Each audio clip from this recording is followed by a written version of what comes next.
ಈಗ ನೇರವಾಗಿ ಬಾಗಲಕೋಟೆಗೆ ಹೋಗೋಣ. ಬಾಗಲಕೋಟೆಯಿಂದ ಒಂದು ಸ್ಟೋರಿ ತಂದಿದ್ದೀವಿ. ವಿಶೇಷ ಚೇತನರ ಗೋಳು ಕೇಳೋರು ಯಾರು? ನೋಡಿ, ಇಲ್ಲೊಂದು ನಾವು ಯಾವಾಗಲೂ ಅಷ್ಟೇ ಗಂಡು ಹೆಣ್ಣು ಈ ತರ ನೋಡ್ಬಿಡ್ತೀವಿ. ಆಮೇಲೆ ಕೆಲವರು ವಿಶೇಷ ಚೇತನ ಇರ್ತಾರೆ, ಸ್ವಲ್ಪ ಕೈಕಾಲು ನೋವು ಇದ್ದವರು ಇರ್ತಾರೆ. ಈಗ ನೋಡಿ, ಬಜೆಟ್ನಲ್ಲಿ ಪುರುಷರಿಗೂ ಕೂಡ ಬಸ್ ಫ್ರೀ ಕೊಡ್ತಾರೆ, ಅಂದ್ರೆ ಯಾರಿಗೆ ಡಯಾಲಿಸಿಸ್ ಇದೆ ಅವ್ರಿಗೆ ಕೊಡ್ತಾರೆ ಅಂತ ಒಳ್ಳೆ ವಿಚಾರ. ಆಮೇಲೆ ನಾವು ಈ ಹಿಂದೆ ಎಲ್ಲ ಈಗ ನಮ್ಮ ಸಂವಿಧಾನವನ್ನು ನೋಡಿದ್ರೆ ತೃತೀಯ ಲಿಂಗಿಗಳ ಬಗ್ಗೆ ಬರದೇ ಇಲ್ಲ, ಅರ್ಥ ಆಯ್ತಾ? ಆಮೇಲೆ ನಮ್ಗೆ ಅವಕಾಶ ಇದೆ ಅದರಲ್ಲಿ, ಇನ್ನು ಸೇರಿಸ್ಕೋಬೇಕು. ಮೊದಲೆಲ್ಲ ಕಂಟೆಸ್ಟ್ ಮಾಡಬೇಕಾ ಮಾಡಬಾರ್ದು ಅದ್ರ ಐಡಿಯಾನೇ ಇರಲಿಲ್ಲ. ಹಾಗೆ ತೃತೀಯ ಲಿಂಗಿಗಳು ಇರ್ಲಿಲ್ವಾ? ಇದ್ರು.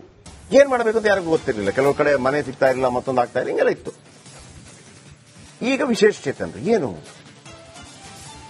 ಎಲ್ಲಾ ಕಡೆ ಈ ವೀಲ್ ಚೇರ್ ತೆಗೆದುಕೊಂಡು ಹೋಗೋದಕ್ಕೆ ಎಲ್ಲಾ ಕಡೆ ಈಗ ಅವಕಾಶಗಳನ್ನ ಮಾಡ್ತಾರೆ. ಬಸ್ಸಲ್ಲೂ ಕೂಡ ಇರುತ್ತೆ, ಈಗ ಫ್ಲೈಟ್ ಅಲ್ಲೆಲ್ಲ ನೋಡಿರ್ತೀರಿ. ದುಡ್ಡಿದ್ದವ್ರದ್ದು ಓಕೆ ಅಪ್ಪ, ಬಡವರು ಏನ್ ಮಾಡಬೇಕು? ವೀಲ್ ಚೇರ್ ಇಲ್ಲದೆ ವಿಶೇಷ ಚೇತನರು ಒಂದ್ ಕಡೆ ಪರದಾಡ್ತಾ ಇದ್ದಾರೆ. ನೀವೇನಿಲ್ಲ, ಆ ರ್ಯಾಂಪ್ ಮಾಡಿಕೊಟ್ರೆ ಆಯ್ತು. ಏನು ಅಂತ ಹೇಳ್ತೀನಿ, ಬನ್ನಿ ಕೇಳಿ. ಆ ಸ್ಟೋರಿ ಏನು? ಅವರು ಜಿಲ್ಲಾ ಕಚೇರಿಗೆ ಹೋಗಬೇಕು ಅಂದ್ರೆ ಸಾಕಾಗಿ ಹೋಗುತ್ತೆ. ಯಾಕಂದ್ರೆ ಇವರು ಕಚೇರಿಗೆ ಅಲಿಯೋದು ನೋಡಿದ್ರೆ ಅಯ್ಯೋ ಪಾಪ ಅನ್ಸುತ್ತೆ. ಯಾಕಂದ್ರೆ ಇವರಿಗೆ ಯಾವುದೇ ಸರಿಯಾದ ಸೌಲಭ್ಯ ಕೊಡ್ತಾ ಇಲ್ಲ. ಇದು ವಿಶೇಷ ಚೇತನರ ಪರವಾಗಿ ಮಾಡ್ತಾ ಇರುವಂತಹ ಸುದ್ದಿ. ಬನ್ನಿ ನೋಡೋಣ.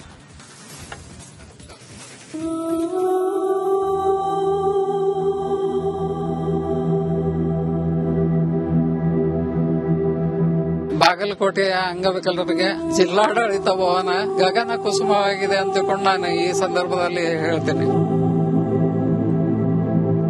ಅವೈಜ್ಞಾನಿಕ ಜಾಗದಲ್ಲಿ ರ್ಯಾಂಪ್, ಅದರ ಸದುಪಯೋಗವಾಗದೆ ತೆವಳುತ್ತಾ ಸಾಗುವ ವಿಶೇಷ ಚೇತನರು, ಸ್ಥಳದಲ್ಲಿ ಇರದ ವೀಲ್ ಚೇರ್, ತಮ್ಮ ಕೆಲಸ ಕಾರ್ಯಗಳಿಗೆ ಡಿಸಿ ಕಚೇರಿಗೆ ಬರುವ ವಿಕಲಚೇತನರ ಪರದಾಟ.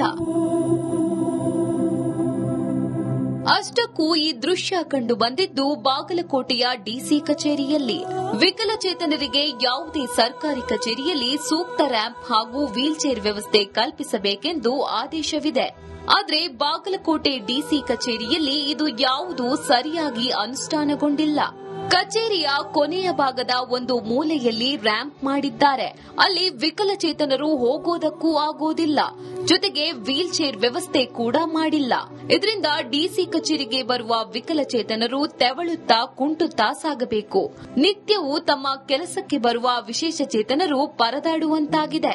ಡಿಸಿ ಕಚೇರಿಯಲ್ಲಿ ವಿಕಲಚೇತನರ ಕಲ್ಯಾಣ ಇಲಾಖೆ ಸಮೀಪದಲ್ಲೇ ವಿಕಲಚೇತನರಿಗೆ ರ್ಯಾಂಪ್ ನಿರ್ಮಿಸಲಾಗಿದೆ. ಆದರೆ ತೀರಾ ಇಳಿಜಾರು ಆಗಿರೋದ್ರಿಂದ ಬಳಸಲು ಆಗ್ತಿಲ್ಲ. ಇನ್ನು ಕಷ್ಟಪಟ್ಟು ಹೋದ್ರೂ ವೀಲ್ ಚೇರ್ ಇಲ್ಲ. ಜೊತೆಗೆ ಡಿಸಿ ಕಚೇರಿಯಲ್ಲಿರೋ ಲಿಫ್ಟ್ ಬಹುತೇಕ ಬಂದಾದ ಸ್ಥಿತಿಯಲ್ಲೇ ಇರುತ್ತೆ. ಇದರಿಂದ ವಿಕಲಚೇತನರು ಕಚೇರಿ ಒಳಗಡೆ ಹೋಗೋದಕ್ಕೂ ಬಹಳ ಸಮಯ ತೆಗೆದುಕೊಳ್ತಾರೆ. ಮಹಡಿ ಹತ್ತಿ ವಿವಿಧ ಇಲಾಖೆಯನ್ನು ಅಲೆದಾಡಬೇಕಾದ್ರೆ ಅರ್ಧ ದಿನ ಬೇಕಾಗ್ತದೆ.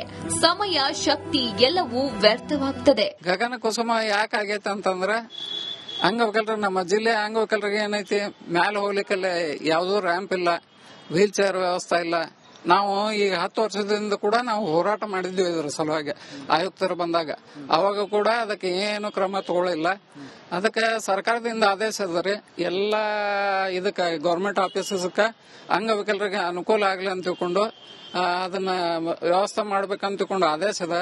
ಆದ್ರೆ ಇವ್ರು ಯಾಕೆ ಮಾಡಿಲ್ಲ ನಮ್ಗೆ ತಿಳಿತಲ್ಲ. ಯಾಕಂದ್ರೆ ಅಂಗವಿಕಲರ ಕೂಗು ಇವ್ರಿಗೆ ಬಹುಶಃ ತಲುಪ್ತಾ ಇಲ್ಲ. ಅದು ಒಟ್ನಲ್ಲಿ ಡಿಸಿ ಕಚೇರಿಯಲ್ಲೇ ಇಂತಹ ಅವ್ಯವಸ್ಥೆ ಇದ್ದು ಆದಷ್ಟು ಬೇಗ ಈ ಬಗ್ಗೆ ಕ್ರಮ ಕೈಗೊಳ್ಳಬೇಕಿದೆ. ಇಲ್ಲದಿದ್ರೆ ಸೂಪರ್ 3 ಬುಲೆಟ್ ಹಾರಿಸೋದು ಪಕ್ಕ. ಸಿದ್ದು ದುತ್ತರಂಗಾವೆ, ರಿಪಬ್ಲಿಕ್ ಕನ್ನಡ, ಬಾಗಲಕೋಟೆ.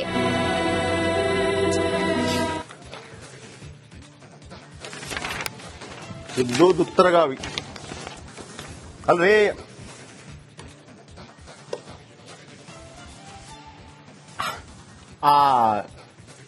ಆ ಕಡೆ ಮಾಡಿರೋದಲ್ಲ ಅದು, ವೀಲ್ ಚೇರ್ ಹೋಗೋದಕ್ಕೆ. ಇದೇನ್ರಿ? ಅಯ್ಯಪ್ಪ, ಯಾವನ್ರಿ ಇಂಜಿನಿಯರ್? Waste body. ಅದರಲ್ಲಿ ವಿಶೇಷ ಚೇತನರು ಬಿಡಿ, ಸರಿ ಇದ್ದವರೇ ನಡೆಯಕ್ಕೆ ಸಾಧ್ಯ ಇಲ್ಲ. ಅವನನ್ನು ಓಡಿಸ್ಬೇಕಿತ್ತು ಆ ಇಂಜಿನಿಯರ್ನ ಅಲ್ಲಿಂದ, ಮೇಲಿಂದ ಕೆಳಗೆ, ಕೆಳಗಿಂದ ಮೇಲೆ. ಎಂತ ನಾಲಾಯಕ! ಇದೆಲ್ಲ ಕಾಪಿ ಹೊಡೆದು ಪಾಸ್ ಆಗಿರೋ ಇಂಜಿನಿಯರ್ಗಳ್ರಿ. ಎಲ್ಲ ಕಾಪಿ ಹೊಡೆದು ದುಡ್ಡು ಕೊಟ್ಟು ಪಾಸ್ ಆಗಿರೋ ಇಂಜಿನಿಯರ್ಗಳು ಯಾರಿಗೋ ಕೊಟ್ಟು ಇಲ್ಲಿ ಬಂದಿರ್ತಾರೆ. ನಾನ್ ಸೆನ್ಸ್ ಬಂದು ಅದು ಆಗತ್ತೆ ಅಂದ್ರೆ ಅಷ್ಟೇ ಎತ್ತರದಲ್ಲಿ ಅದು ಕಳ್ಕೊಂಡು ಹೋಗೋಕ್ಕಾಗತ್ತ? ಇಂಜಿನಿಯರ್ ಹೊಟ್ಟೆಗೆ ಏನು ಅನ್ನ ತಿಂತಾನ, ಸಿಮೆಂಟ್ ತಿಂತಾನ? ನೋಡ್ರಿ ಹೆಂಗ್ ಹಾಕಿದ್ದಾರೆ. ಅದು ಒಳ್ಳೆ ತಿರುಪತಿ ಬೆಟ್ಟಕ್ಕೆ ಹತ್ತದಂಗಿದೆ ಅದು. ಆಮೇಲೆ ಎಷ್ಟೆಷ್ಟು ವ್ಯವಸ್ಥೆಗಳೀಗ ಸರಿ ಮಾಡೋದಕ್ಕೆ ಎಷ್ಟೆಷ್ಟು ವ್ಯವಸ್ಥೆಗಳಿದೆ, ಮಾಡಬಹುದಪ್ಪ. ಈಗ ಜಸ್ಟಿಗೆ ಕೂತ್ರು ಸಾಕು, ಹಂಗೆ ತಗೊಂಡೋಗುವಂತ ರೀತಿಯಲ್ಲಿ ಮಾಡ್ಲಿಕ್ಕೆ ಆಗತ್ತೆ. ತಲೆ ಇದೆಯೇನ್ರಿ ಅವನಿಗೆ? ಮುಟ್ಟಾಳ ಇಂಜಿನಿಯರ್ ಅವ. ಇದು ಖಂಡಿತವಾಗ್ಲೂ ಅಲ್ಲಿ ಅವತ್ತಾಯ್ತಲ್ಲ, ಎಕ್ಸಾಮ್ ಬರೆದು ಪಾಸ್ ಆದ್ರಲ್ಲ, ಇದು ಕಾಪಿ ಹೊಡೆದೇ ಪಾಸ್ ಆಗಿರೋದು. ಇವ ಈ ಇಂಜಿನಿಯರ್ ಕಾಪಿ ಹೊಡೆದೇ ಪಾಸ್ ಆಗಿರೋದು.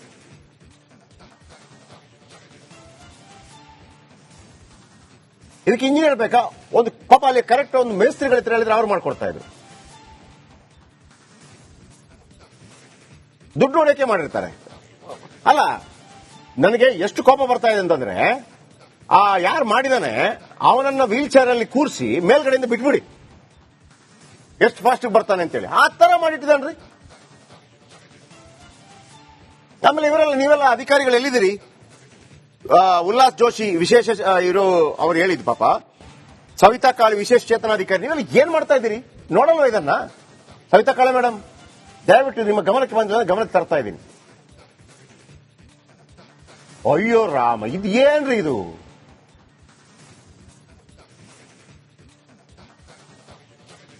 ಆಮೇಲೆ ಕೆಲವು ಪಕ್ಕಾ ಮಾಡ್ಬೇಕು, ಕೆಲವು ತಹಶೀಲ್ದಾರ್ ಕಚೇರಿಗಳನ್ನೆಲ್ಲ ಗ್ರೌಂಡ್ ಫ್ಲೋರ್ ಅಲ್ಲಿ ಇಡಬೇಕು. ನೋಡಿ, ಇದು ಕಣ್ಣು ಕಾಣಲ್ವೇನ್ರಿ ನಿಮಗೆ? ಯಾವನ ಅಧಿಕಾರಿ ಅವ, ಸಂಬಂಧಪಟ್ಟವ ಯಾರೇ ಆಗಿರ್ಲಿ, ಕಾಣಲ್ವಾ ಇದು ನಿಮಗೆ? ಅದನ್ನೊಂದು ಮಾಡಿದ ರೀತಿನ ಅದು?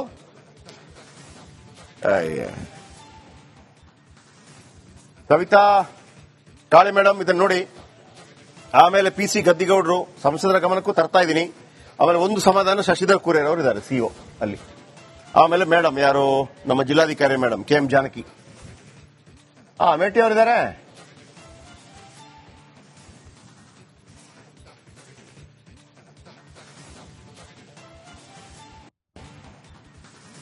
HY ಮೇಟಿ ಅವರು, ಶಶಿಧರ್ ಕುರೇರ CO, ಜಿಲ್ಲಾಧಿಕಾರಿ KM Janaki madam, RB Timmapur Bagalkot ಉಸ್ತುವಾರಿ ಸಚಿವರು.